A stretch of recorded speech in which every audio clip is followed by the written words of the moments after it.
Oregon plays Michigan this Saturday. Looked like a huge game in the preseason. Now, not a lot of people are focused on it. It's the 3:30 Eastern Time CBS game. Externals just have to be in play here. If you're asking the same thing I am, which is how does Michigan hang in this game, the answer is the external factors have to play a huge role. I mean, Oregon, we've tracked this a lot. Over the past 4 weeks, Oregon's traveled about 6,900 miles. Michigan's traveled 682. I know some of you who have never traveled a whole lot say, well, they're on a plane. Who cares? I care. It matters. It matters. And we see it quantifiably every single season. We see it. So it matters. Maybe the travel gets to Oregon. I hesitate to say that because it didn't in the Purdue game. But yeah, if Michigan's going to pull this off, maybe that matters. Oregon is in a triple do-down spot here. If you ever follow just simple gambling logic, the more weeks in a row that you overachieve relative to the spread, then the statistically more likely you are to fall down a rung or two, and it compounds every week that you overachieve. And look at Oregon. Look what they did against Ohio State, and then again on the road against Purdue, and then again last week against Illinois. Might this be the spot where they just bring their C-plus game? I have no reason to think that, but if Michigan's going to pull this off, that's what has to happen.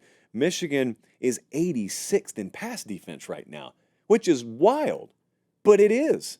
It is the way it is. I don't think there's a DB room in the Big Ten that can match Oregon. If Ohio State couldn't, I don't think Michigan's going to.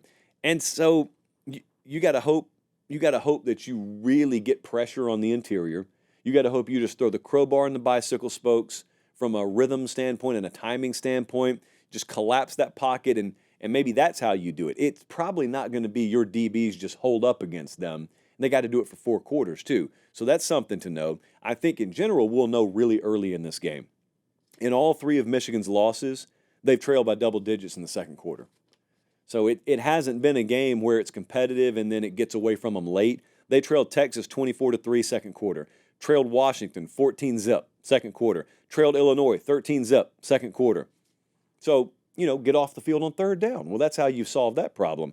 But it is much, much more difficult to do in practice than it is in theory. Oregon's offense is 7th in the country on third down. Michigan defense is 91st. I'm very concerned for Michigan here. They're going back to Davis Warren at quarterback. Okay. You could maybe follow the USC game script where USC came up there and you just ran the ball down their throat and you limited possessions, you pulled the game out in the quicksand. Oregon is way more equipped to take that punch and then deliver it right back to you. I mean, they are equipped to be the more physical team. USC was not. So let's take a look at what the model thinks here. FanDuel's got this at Oregon minus 15.5 right now. We still don't think that's high enough. We got Oregon by 17.5. I know games aren't played on paper. I know that. That's all I have to go on during the week. I respect what happens on a football field. I respect what Oregon can do too, though. So I am taking them to win, and I think they'll end up stretching it, and I think they'll cover. Crazy to say. I mean, think about the preseason, seeing that this number was going to be 15.5 in favor of the road team, and you were going to be sitting here saying stuff like, still not big enough. Oh, there it is.